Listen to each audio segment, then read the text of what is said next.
लेकिन captain Smith का भ्रम टूट चुका था और टाइटैनिक के आइसबर्ग से टकराने के 20 मिनट बाद रात के 12 बजे कैप्टन स्मिथ ऑर्डर करते हैं कि तुरंत रेडियो पर डिस्ट्रेस कॉल भेजो ताकि आसपास मौजूद जहाज हमारे सिग्नल को पकड़ ले और हमें बचा ले। सीनियर ऑपरेटर जैक फिलिप लगातार एक के बाद एक डिस्ट्रेस सिग्नल भेजते रहे, लेकिन अगले 20 मिनट तक कोई रेस्पॉन्स नहीं आता। सब घबरा जाते हैं, पर कुछ ही देर में आरएमएस कार्पेथिया जहाज जो टाइटैनिक के पास मौजूद था वो इस सिग्नल को पकड़ लेता है। लेकिन आरएमएस कार्पेथिया टाइटैनिक से काफी दूर 107 किलोमीटर की दूरी पर मौजूद था और अपनी टॉप स्पीड से चलने पर भी इस जहाज को टाइटैनिक तक पहुंचने में 3.5 घंटे लग जाते। वहीं टाइटैनिक पर आइसबर्ग से टक्कर की वजह से निचले कंपार्टमेंट्स में पानी भरने लग गया। इस वजह से थर्ड क्लास में बैठे पैसेंजर्स ऊपर की ओर भागने लगे। ये सब देखकर टाइटैनिक के डिजाइनर थॉमस एंड्रयूज ने कैप्टन को बताया जल्दी से लाइफ बोट्स को निकाल लिया जाए, क्योंकि जहाज के 5 कंपार्टमेंट में पानी भर चुका है और थोड़ी देर में पानी डेक के ऊपर से बहते हुए सारे कंपार्टमेंट्स में भर जाएगा। लेकिन उस समय टाइटैनिक पर केवल 20 ही लाइफ बोट मौजूद थे और इनमें 65 यात्री ही बैठ सकते थे, जबकि जहाज पर कुल 2224 लोग थे। लाइफ बोट पे बैठने के लिए औरतों और बच्चों को पहले प्रायोरिटी दी गई, लेकिन अरफा तरफी और घबराहट के माहौल पे अपनी जान बचाने के लिए लोग छीना झपटी करने लग गए। जहाज में लाइफ बोट्स काफी कम थी। इस बात पे कई सवाल उठे थे कि कैप्टन स्मिथ ने इतने कम बोट्स को क्यों लोड किया।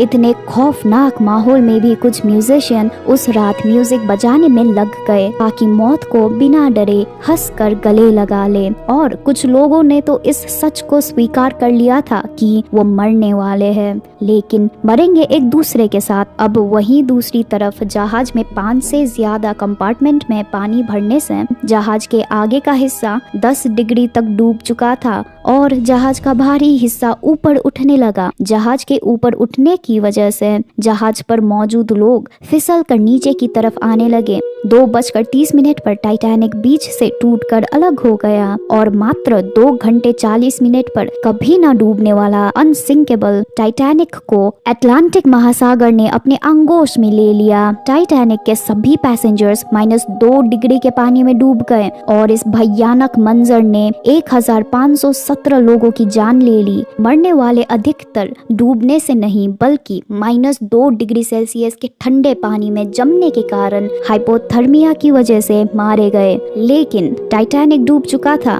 बोट में बैठे 710 लोग अभी भी कड़कती ठंड मौत से बचने का इंतजार कर रहे थे।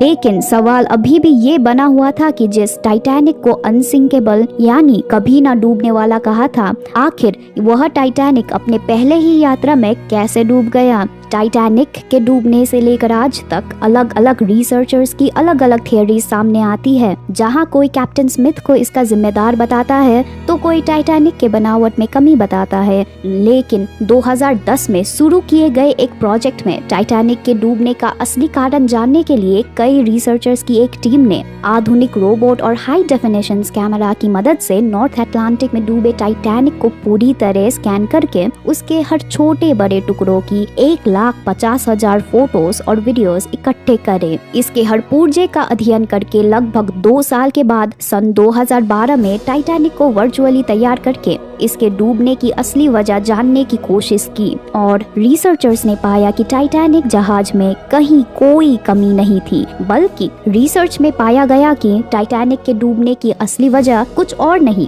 बल्कि उसकी तेज रफ्तार थी। इतनी तेज रफ्तार से टाइटैनिक आइसबर्ग से टकराया जो कि हजारों टन वजनी थी, जिसका दबाव टाइटैनिक के निचले हिस्से पर पड़ा और इस निचले हिस्से की चीरफाड़ हो गई, जिस वजह से कंपार्टमेंट में पानी भर गया और जहाज डूब गया। टाइटैनिक का मलबा आज के समय में कनाडा न्यूफाउंडलैंड से करीब 600 किलोमीटर दूर 4 किलोमीटर नीचे गहराई में पड़ा है। समंदर की गहराई में टाइटैनिक को ढूंढने में लगभग 73 सालों का समय लग गया और सन 1985 में टाइटैनिक को ढूंढ लिया गया। 100 साल पूरे होने के बाद इसे पानी के नीचे की धरोहर धरोहर में शामिल कर लिया गया है और टाइटैनिक अब दुनिया भर के लोगों के लिए आकर्षण का केंद्र बन गया है। और 1912 के बाद में 18 जून 2023 को जब टाइटैनिक को देखने के लिए एक सबमरीन में 5 अरबपति जब इसे देखने गए तो ना जाने क्यों टाइटैनिक के करीब पहुंचते ही अचानक इस सबमरीन में एक भयानक एक्सप्लोजन हो गया और ये 5 लोग भी